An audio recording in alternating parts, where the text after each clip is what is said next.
గత ప్రభుత్వము దళితుల్ని ముఖ్యమంత్రి చేస్తా అని హామీలు ఇచ్చి ఎవరైతే దళితులు ఉన్నారో వాళ్ళను ఉప ముఖ్యమంత్రిగా ఉంచేసి ఆ తర్వాత అక్కడి నుండి పదవి తీసేసిన తర్వాత ఒక ఎమ్మెల్యే పదవిగా కొనసాగినటువంటి డాక్టర్ రాజయ్య తన వ్యక్తిగతంగా పిల్లల డాక్టర్.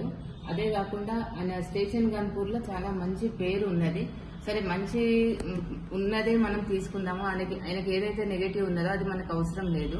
పోతే ఏంటంటే ఈ రోజు ఆయన కాంగ్రెస్ లోకి వస్తా అని ఒక మాట వాయిస్ వస్తున్నది. బట్ ఆయన కాంగ్రెస్ పార్టీకి రావడానికి అది తన వ్యక్తిగత విషయం. ఎందుకంటే కాంగ్రెస్ పార్టీ సిద్ధాంతాలను ఆయన నచ్చి కాంగ్రెస్ పార్టీకి సేవ చేస్తా అంటే కాంగ్రెస్ పార్టీ ఆయన అధిష్టానం ఆయనకు సేవా భావం ఉంది. ఆల్రెడీ ఆయన ఎమ్మెల్యే పదవిలో ఉంది, వచ్చిన వ్యక్తి కాబట్టి కాంగ్రెస్ పార్టీ నిర్ణయం అది.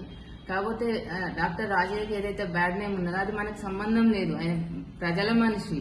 ఆయన చేసిన సేవలు అతని ఇంటి పేరు మారేపాక అయినా గానీ ఆయనకు తాటికొండ గ్రామం పేరే ఆయన ఇంటి పేరుగా పెట్టుకున్న వ్యక్తి. అటువంటి వ్యక్తిని మనం విమర్శించడానికి మనం ఎవరము కాదు.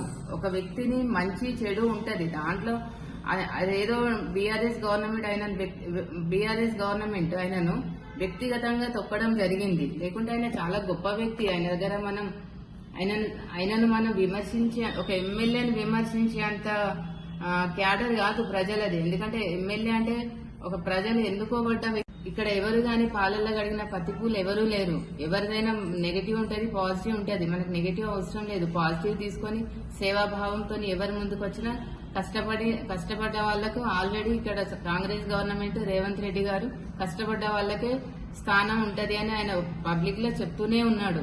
అదే విధంగా ఎవరు వచ్చినా గానీ డాక్టర్ రాజయ్య రావచ్చు, ఇంకెవరైనా రావచ్చు. రేపు కల్వకుట్ల కవిత వచ్చినా గానీ మేము ఇక్కడ లిక్కర్ స్కామ్ చేయకుండా ఆమె సేవ చేయడానికి వస్తే మాత్రం కంపల్సరీ మేము మహిళలు ఆమెకు కూడా వెల్కమ్ చెప్తాము.